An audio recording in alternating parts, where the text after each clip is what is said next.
আপনারা ইতিমধ্যে জেনেছেন যে 1 এপ্রিল থেকে আজ 29 এপ্রিল পর্যন্ত সারা বাংলাদেশে তাপপ্রবাহ অব্যাহত রয়েছে। প্রায় 75 থেকে 80% এরিয়া কভারেজ রয়েছে এই তাপপ্রবাহে, এবং এরিয়া কভারেজ এবং ব্যক্তিকালকে বিবেচনা করলে গত 76 বছরের মধ্যে এটি একক মাস এপ্রিল হিসাবে এবং এরিয়া কভারেজ বিবেচনায় সবচেয়ে বড় তাপপ্রবাহ। এবং আমরা আশঙ্কা করছি যে বিদ্যমান তাপপ্রবাহ 1 তারিখ পর্যন্ত 1 মে পর্যন্ত অব্যাহত থাকবে। তারপরে 2 তারিখের পর থেকে বিশেষ করে সিলেট, ময়মনসিংহ, ঢাকার পূর্বাঞ্চল এবং চট্টগ্রাম বিভাগ এবং বরিশাল বিভাগের কোথাও কোথাও বৃষ্টিপাতের ঘনঘটা বৃদ্ধি পাবে, এবং এই বৃষ্টিপাত হলে এই যে বিদ্যমান তাপপ্রবাহের যে ঊর্ধ্বগতি সেটা বহুলাংশে কমে যাবে এবং কিছুটা স্বস্তিদায়ক পরিস্থিতি তৈরি হতে পারে। তবে রাজশাহী, রংপুর এবং খুলনা বিভাগের কোথাও কোথাও বৃষ্টিপাতের তীব্রতা অনেকটাই কম থাকবে।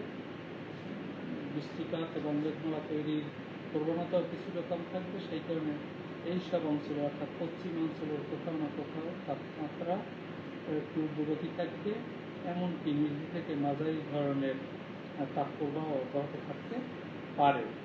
তবে তাপপ্রবাহের তীব্রতা অনেকটাই কমে যাবে, কারণ পূর্বাঞ্চলের বজ্রঝড়ের কারণে তাপমাত্রা কমে যাবে। ঠান্ডা পড়বে ভূপৃষ্ঠ 2 থেকে 4 ডিগ্রি সেলসিয়াস, কোথাও কোথাও বজ্রঝড়ের তীব্রতা অনুযায়ী 2 থেকে 6 ডিগ্রি সেলসিয়াস তাপমাত্রাও কমে যেতে পারে।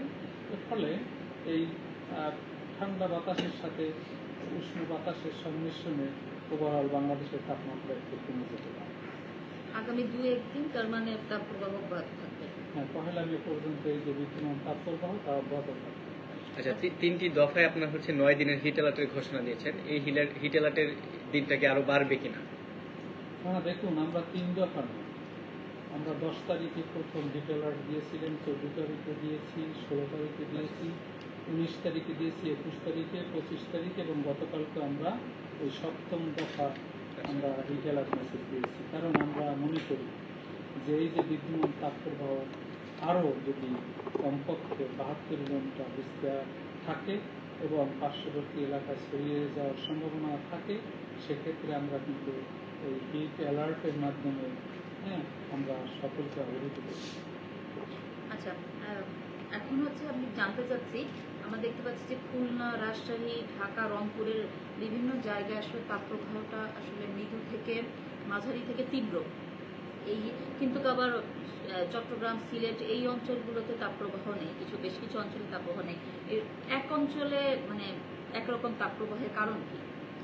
আপনাকে ধন্যবাদ। দেখুন, বাংলাদেশ মেঘমুক্ত, সুতরাং সারা বাংলাদেশেই এখন তাপমাত্রার ঊর্ধ্বগতি হচ্ছে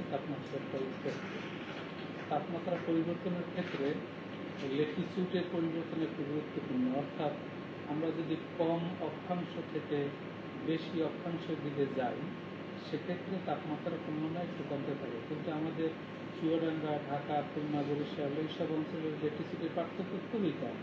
সেই কারণে অক্ষাংশগত তাপমাত্রার যে বিভাজনের পরিবর্তন ঘটে তার সম্ভাবনা কম। আপনারা জানেন যে চুয়াডাঙ্গা, যশোর, কুষ্টিয়া, রাজশাহী এইসব অঞ্চলগুলো পশ্চিম দিক থেকে যে উত্তর পশ্চিম দিক থেকে যে বাতাস আসে তার গেটো। সুতরাং আপনারা জানেন যে দিল্লি, উত্তরপ্রদেশ, মধ্যপ্রদেশ, বিহার, ওয়েস্ট বেঙ্গল আমাদের পশ্চিম পাশে অবস্থিত, এবং এর তাপমাত্রা বাংলাদেশের চেয়ে সবসময় একটু বেশি থাকে। তাপমাত্রা 42 থেকে 46 ডিগ্রি সেলসিয়াসের মধ্যে পড়ে।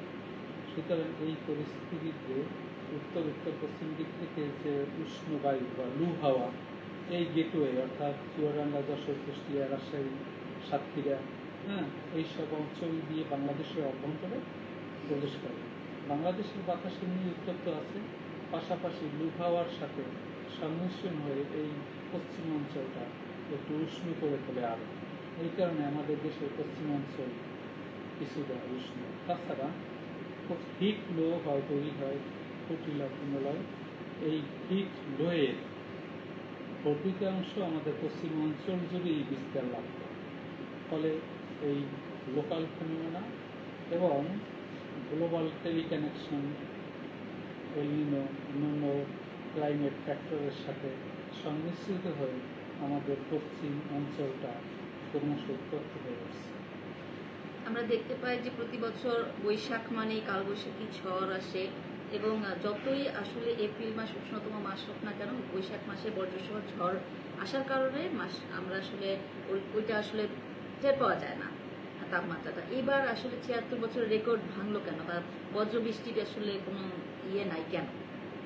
আপনাকে ধন্যবাদ। দেখুন, একে বলা হয় সিভিয়ার ওয়েদার সিস্টেম, চরম ভাবাপন্ন ওয়েদার। চরম ভাবাপন্ন ওয়েদার সিস্টেমের গ্লোবাল অ্যাটমসফিয়ারিক সার্কুলেশনের প্যাটার্নের সাথে জড়িত এবং লোকাল ফেনোমেনা ওর সাথে জড়িত। সুতরাং local atmospheric condition as well as global ফেনোমেনার যুগপৎ ফলাফলে এইসব চরম ভাবাপন্ন ওয়েদার সিস্টেমের স্থান ও সময়ের ব্যত্যয় তৈরি করে নতুন নতুন জায়গায় অথবা নতুন সময়ে এই ধরনের চরম ভাবাপন্ন ওয়েদার সিস্টেম তৈরি করতে পারে। আপনারা জানেন যে এপ্রিল মাসে সবচেয়ে কালবৈশাখী ঝড় প্রবণ মাস, মে মাসও কালবৈশাখী ঝড় প্রবণ মাস। এপ্রিল এবং মে মাসে, বিশেষ করে এপ্রিল মাসে আমি দেখেছি যে গড়ে 9 দিন কালবৈশাখী ঝড় হওয়ার কথা এপ্রিল মাসে। কিন্তু 1958 সালের পর থেকে বর্তমান পর্যন্ত আমরা দেখলাম যে বজ্রঝড়ের সংখ্যা ক্রমান্বয়ে কমতেছে।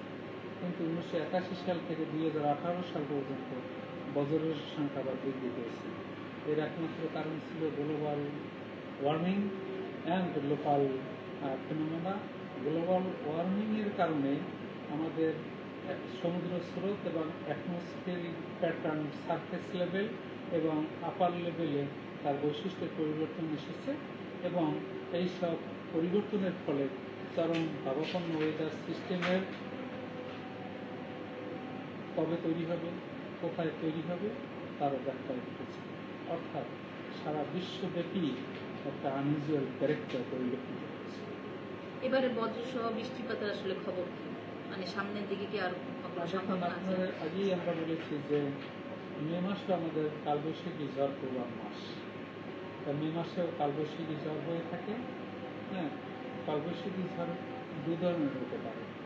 একদম হাইলি লোকালাইজড বজ্রঝড় তৈরি হতে পারে বাংলাদেশের অভ্যন্তরে, অথবা বাংলাদেশের বাইরে এইসব বজ্রঝড় তৈরি হতে পারে। ফর এক্সাম্পল, উত্তরপ্রদেশ অথবা মধ্যপ্রদেশ, বিহার, ওয়েস্ট বেঙ্গলে এখানে সে তৈরি হওয়া শুরু হয় বজ্রমেঘ, কিন্তু তার চরম পরিপক্কতা লাভ করে বাংলাদেশের ভিতরে। অর্থাৎ একে বলা হয় ট্রান্স বাউন্ডারি কনভেক্টিভ ক্লাউডস। অন্য দেশে তৈরি হয়ে বাংলাদেশে তাণ্ডবতা চালাতে পারে, অথবা স্থানীয়ভাবে বাংলাদেশের অভ্যন্তরেও তৈরি হয়ে তাণ্ডবতা চালাতে পারে। সুতরাং লোকাল বজ্রঝড় এবং ট্রান্স বাউন্ডারি বজ্রঝড়ের প্রবণতা বাংলাদেশের প্রতিবারই থাকে, মে মাসেও থাকে। আমরা আশা করি 2রা মে থেকে যে বৃষ্টিপাত হবে বাংলাদেশের 2 তারিখ থেকে 7 তারিখ, সেখানে দেশের নর্থ ইস্ট ইন্ডিয়া এবং সিলেট বিভাগ, ময়মনসিংহ, ঢাকা বিভাগের পূর্বাঞ্চল এবং রাজশাহীতে এইসব বজ্র মেঘ তৈরি হওয়ার প্রবণতা তৈরি হবে এবং বৃষ্টিপাতের পরিমাণ বৃদ্ধি করে বিদ্যমান তাপপ্রবাহ কমাতে পারে। তাছাড়া পাশাপাশি দেশের অন্যান্য অঞ্চলে highly localised severe convective cloud বা বজ্রঝড় তৈরি হয়েও তাণ্ডবতা চালাতে পারে এই মে মাসে।